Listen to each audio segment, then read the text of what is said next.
Welcome back, babes and babettes. Let us get right into it. Today is another story time with Mark. Now this is a story all about how my life got turned upside down.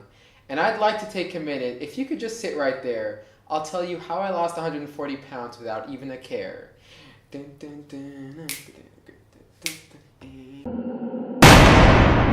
After all of the diets and the motivational talks from a million different people and all the videos watched of I did it, now you can do it too, and all the under the breath comments and laughs made by other people at my expense, and all the tearful nights staring at a mirror telling myself that I needed to make a change and I needed to be different and I couldn't stay this way anymore, this was still me. I had tried everything and nothing worked. I had effectively given up on weight loss. At this point, I had been at university for a few years. I had made a ton of new friends. I had made some new friends. I made a lot of new friends and some of them were vegetarian or vegan. I know what you're thinking, but their personalities outweighed their dietary habits. Now, of course, I would judge them because a life without meat, butter, I guess that's kind of what I lived on. Fried chicken and butter. It just didn't make sense to me. What else were you eating? Vegetables? Impossible. Those are just decorations. It's just for color on the plate next to your steak and mashed potatoes. You're not actually supposed to eat it.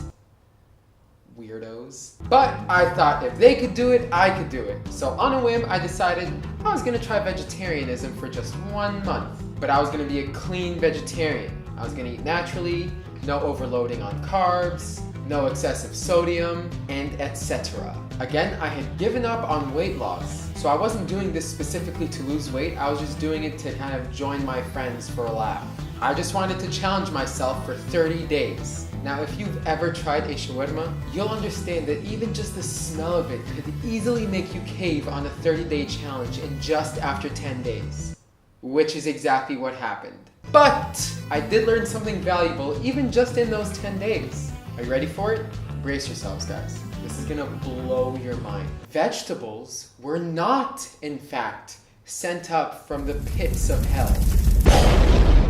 I literally never used to eat vegetables. And then you hear people that say, oh, I never used to eat vegetables, but then they try it every month or so. Like they say they've never done it, but they've at least dabbled in the act of vegetable eating. Quite possibly before my vegetarian times, I probably could have counted on my hands how many times I had put an earth-grown, hell-sent, leafy green into my mouth.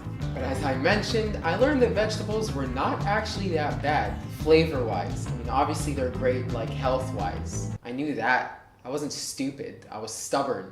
You know, you squeeze a little bit of lemon on top or something, and so I started replacing a small portion of my plate with vegetables. Just a little bit. I don't want to go overboard. The portions eventually grew. I started eating more vegetables. And then I was like, well, if this vegetable stuff isn't bad, those other tree-grown things, darn it, what? It started with an F. Fruits! Fruits can't be that bad either. So I tried eating those and I actually liked it. I would come back from work maybe about 11:30 p.m. I would just snack on some mangoes and head straight to bed. But Mark, you know you're not supposed to be eating so close to bedtime, right? Yeah, and Mark, you know that mangoes have a lot of sugar, so you probably shouldn't be eating mangoes, right? Chill out. I clearly said I wasn't trying to lose weight. I was just eating what I started enjoying. And then all of a sudden I was hit with a surprise. After eating fruits and vegetables and adding it to my daily diet, it was so strange, but the number on the scale, whenever I would get on, started going down. I was like, there is no way it can be this easy. This scale is clearly broken. So then I went ahead and replaced the batteries on that scale and I got back on and the number was still lower than it was before. I was like, I gotta throw this out. I gotta get a new scale. So I went out, I bought a new scale, I got on, and the number was still lower. I was like, scales have clearly formed an alliance to lie to me for the purpose of, I don't know, I'm making this part up. Scales, I was happy about the number, okay? But I legit was like, it can't be this easy. But It was. Soon after, one of my best friends recommended that I join him in doing HIIT. And I was like, what is HIIT? And then he explained it to me. So to get it clear, I just have to work out for 15 to 20 minutes per day? Yeah, man, but it'll be like an intense 20 minutes. He doesn't actually talk like that. John, please don't kill me. Yeah, but it's only 20 minutes. I got this. Needless to say, it was intense and it was hard and it was a tough 20 minutes. But it was only 20 minutes. I was in shock. Again, I wasn't trying to lose weight, but my weight kept going down. I mean, after all, I had put in so much hard work and so much strife and so much effort before, and my efforts were futile. But once I started implementing one small change at a time to my lifestyle, everything just came naturally, and I started getting interested in this. I wanted to continue to challenge myself. I was like, if I can lose 40 pounds without really trying, I'm curious to see how far I could really push myself. So I pushed, and I challenged, and I enjoyed being lighter. I enjoyed the compliments. I enjoyed the fitted clothing. I started going to the gym. I started going on runs. And before I knew it, I was down 140 pounds. Now this is not to say that I didn't fail along the way. My weight clearly was not at a consistent downward trajectory, because that's impossible. From the lifestyle that I had to the lifestyle I was shifting to, there were clearly going to be mess-ups. But this time, because I was making the decisions for myself, I didn't let those letdowns keep me down. Don't let the letdowns keep you down. I like that. Instead, I got up and I was stronger, and I fought harder.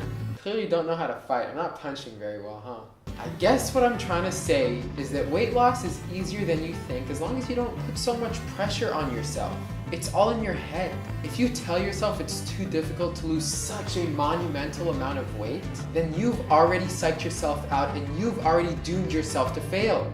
But if you tell yourself that you can do it step by step, one accomplished goal after the other, day by day, victory after victory, you'll find yourself surprising everyone, especially you. And that concludes Storytime with Mark. Thank you guys so much for watching. I hope you enjoyed the story of my journey, and I hope it motivates you. If you like this video, make sure to like the video. If you want to see more videos like this, hit the subscribe button. And if you're looking for the subscribe button, it's the red button that says subscribe. And then hit notifications after that, so you can get notified every single video. Because I would hate for you to miss a video that I make. It would be so unfair if you were deprived of such a joy. That is all the time I have for today. Thank you so much for watching, and always remember to keep smiling and feel fit, fam and friends.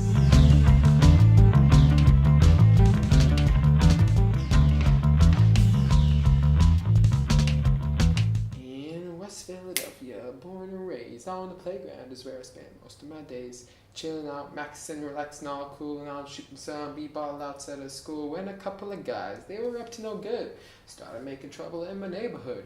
I got in one little fight and my mom got scared. She said, "You're moving with your auntie and uncle in Bel Air."